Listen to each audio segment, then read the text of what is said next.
Ever notice how you come across somebody once in a while you shouldn't have messed with? That's me.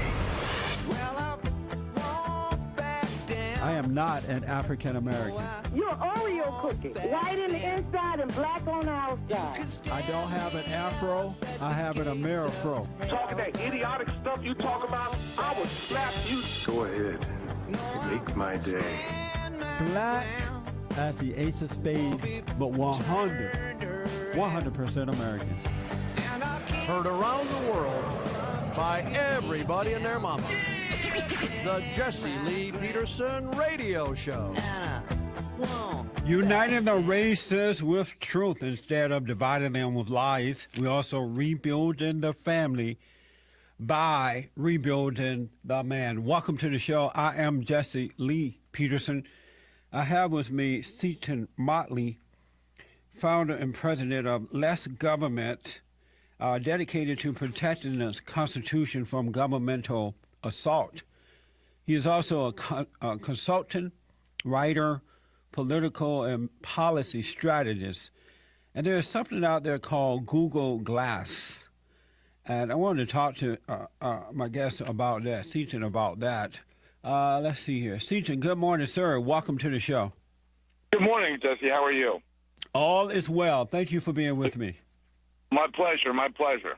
I just want to, let me play this little short soundbite to kind of introduce people to Google Glass, those who may not be aware. This is the co-founder of Google talking about the glass. We call them Google Glass. Google Glass. And they are a new form of computing that's designed to really free you. So your hands free, your eyes are free, your ears are free, and yet you can do many of the things that you might typically expect a computer or mobile device to do, whether it's taking pictures or video or getting messages or navigation. All those things are available. Okay, Google Glass. Apparently you could have a little computer on your glasses and you could record people or situations without people even knowing it. Is that true? Well, it sounds like they're making it true even as we speak. Look, I call Google the evil empire, but I don't have a problem with Google Glass or, they're devising a car that can drive itself because, 95% of the time you don't need to be paying attention when you're driving. It's the 5% that matters. Right. But I don't mind them developing all this. Just be aware that Google takes all the data about you that they acquire and you're using their stuff, whether it's Google Documents or Google Mail or Google Glasses or Google Car, and they use it to sell to advertisers. If you're aware of that, I don't have a problem with it. Where my problem with Google arises is that, how we all heard how fantastic Obama was online in the 2008 and 2012 elections? Yeah. Well, he wasn't good. Google was good. We heard a great deal about how low information voters were engaged, by Obama, and that's what pushed him over the top on Election Day. Yeah. Well, who has more data on low information voters than Google? I don't mind if a private company engages with you and says, we're going to do this, do you mind? And if you decide, no, you don't mind, which people don't, they use Gmail and they'll probably use Google Glass and they'll probably use Google Car, et cetera, et cetera, et cetera. That's fine. My problem arises when either the government forces them or they voluntarily hand the data over to government. That's where my problem arises, and that's my problem with Google. So do you know if they sell this information to the government? Oh, they sell it to the government? I think they give it away to Obama for free because they like him. And remember, Google chairman Eric Schmidt was the head of Obama's Jobs Council when there was a Jobs Council. The original chief technology officer for the White House was a guy who left Google to do it by the name of Andy McLaughlin. And if you'll recall, remember Lisa Jackson from the EPA was using a fake email name and personal email? Well, before that happened, Andy McLaughlin, the chief technology officer of the White House, was using his Gmail to chat with Google executives who was allegedly, supposedly regulating and no longer working with. So that's my problem, is how incredibly cozy Google is with the Obama administration. Unless I'm mistaken, I'm almost positive this is correct. They allowed Obama's campaign to use a brand new technology which wasn't available to the public and wasn't available to the Romney campaign in the 2012 election to help him reach, energize, register to vote, and then get to vote the low information voters we've already discussed. That's amazing. Is there anything we as citizens can do about this at this point, or is it too far gone? Well, it's the same thing we went through with Chick-fil-A. Remember, there's boycotts and boycotts. Yeah. And the way to minimize Google's power is to stop giving them data. Don't use their search engine. Don't use Bing or Yahoo. There's a bunch of search engines out there. It's just, if you use their stuff, they get your data, and then they're off to the races. So you can do a boycott of sorts and not use Google Glass when it comes out, not use Gmail, not use Google Search, et cetera, because if you don't use their services, it can't acquire your data. Some are saying that one day we will be able to use Google Glass to control our TV, refrigerator, coffee makers, and everything. Oh, that's not a technological leap at all. Yes, you're right. That's amazing. What is this going to go mainstream, you think?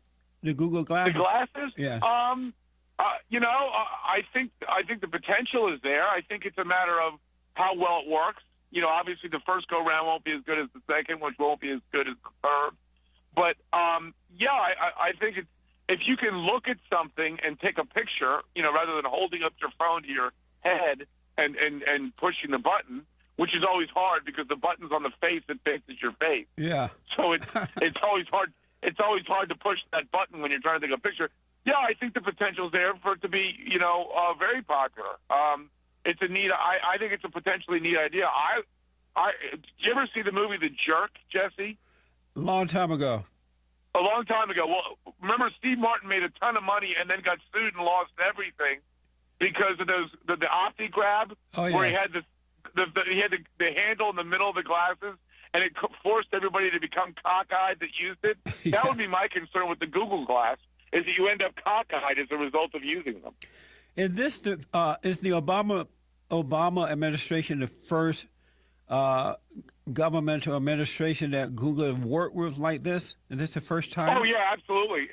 There was a very big government power grab called network neutrality, which basically puts the government in charge of regulating the entire Internet. And Google was very much for it. And Obama in the campaign said, no one takes a backseat to me in my support of network neutrality, net neutrality. And then he illegally imposed it in the December of 2010. There's currently a couple of lawsuits underway. We'll hear the court results hopefully in the fall or winter of this year. But yeah, I mean, look, Google got the policy thing they wanted. Here's how net neutrality works, very basically, very quickly. 888. Let me take a quick break, CJ, and we'll come back and finish that. A short break here. Back in a moment. Staring out the window, counting the highway poles. And then I get to thinking that it don't seem real. I'm flying through the universe in a 69 Oldsmobile. And I want to know what they're not telling. And I don't want to sing with me, sing for the year, sing for the left, sing for the tear. Sing with me, just for today, never tomorrow, the good Lord take you away. Okay, welcome back. Seton Motley is with me, founder and president of Less Government, dedicated to protecting the Constitution, hallelujah, from governmental assault. We're talking about Google Glass and very interesting technology, I think. CJ, you were making a point. You want to finish that? Yeah, first of all, it was great. Your news break was great because it talked about the FCC chairman leaving. Yeah. And by the way, for your listeners to note, every time you hear the words public interest group, they're actually government interest groups. They're only interested in growing government. That being said, network neutrality, the reason Google was pushing for it is one of the things that on top of it regulating everything on the internet, which is awful, what it prevents companies from doing is charging people for the amount of internet bandwidth they use, okay? So Google, who of course obviously uses a ton of bandwidth, loves net neutrality because the price for the grandma emailing her grandkids has to go up dramatically because the companies that build the broadband network can't charge Google more for all the bandwidth they're using. So Obama delivered them network neutrality and did so without benefit of Congress. And that's why Google is so incredibly appreciative and so incredibly helpful for Barack Obama. You'll see, by the way, he has these Google Plus Hangouts.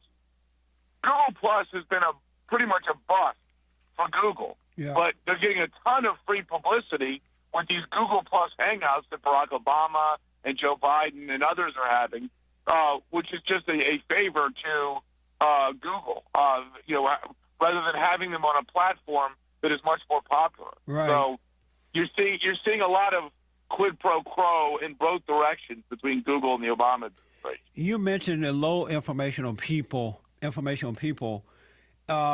We have a lot of them now, and if that is true, we're never going to be able to, I can't see how we're going to turn this around. Oh, yes, we can. Yes, we can. After 50 years of government schools, it's going to be difficult. But less government is actually about to launch the Conservatism 101 campaign. And basically what we're doing is we've been fighting this exactly wrong.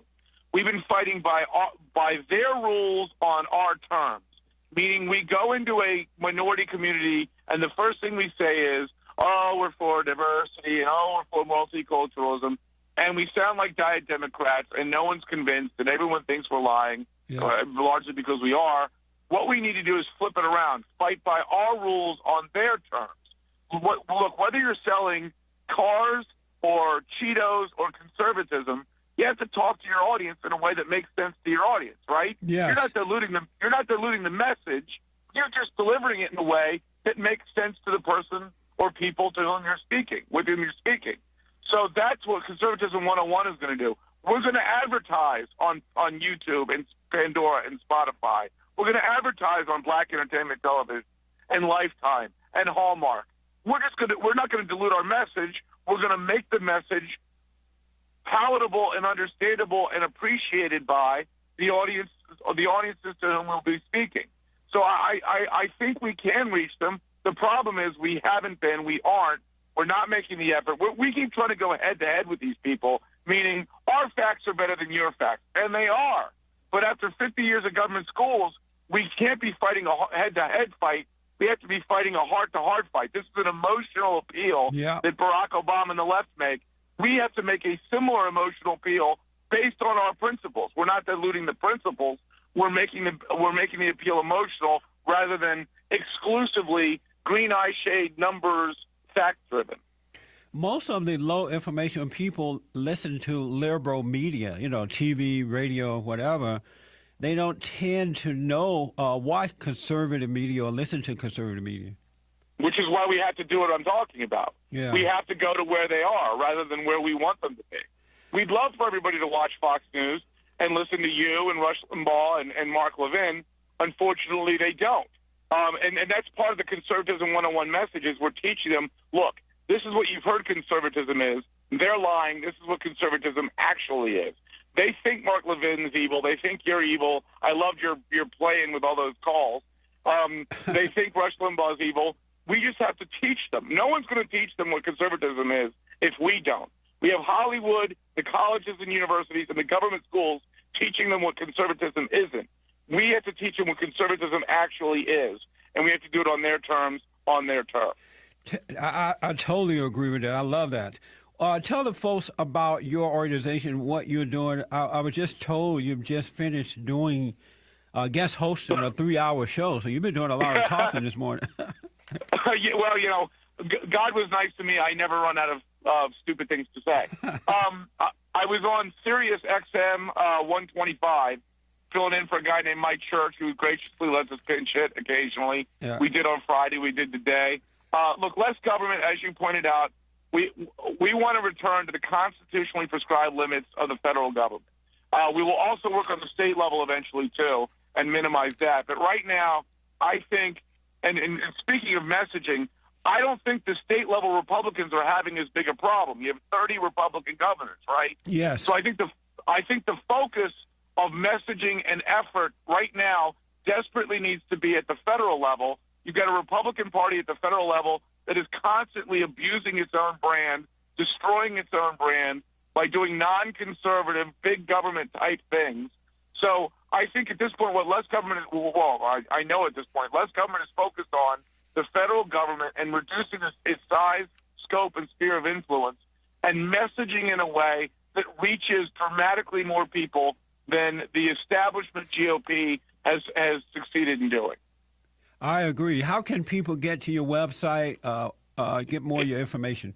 It is lessgovernment.org, and you can follow me on Twitter at Seton Motley. Seton, S-E-T-O-N, Motley like the bad 80s metal band. Well, Seton, I appreciate you coming on this morning, and definitely want to have you back, and especially after just finishing up on a 3-hour radio show. I know that's rough. It was me and Gilligan and the skipper. But yeah, thank you. I very much appreciate it. It's always a pleasure to talk to you, Jesse. All right, my friend. Have a good day. You too. Thank you, sir. All right, buddy. 888-7753-773. 888-77-JESSE. I totally agree with him in that we got to reach the low information people, because if you don't, folks, it's over for America. And believe me, it's amazing to me how uninformed a whole lot of people are today. And they listen to liberal media. It's just mind-blowing. I had a conversation with some people over the weekend, and they have no clue.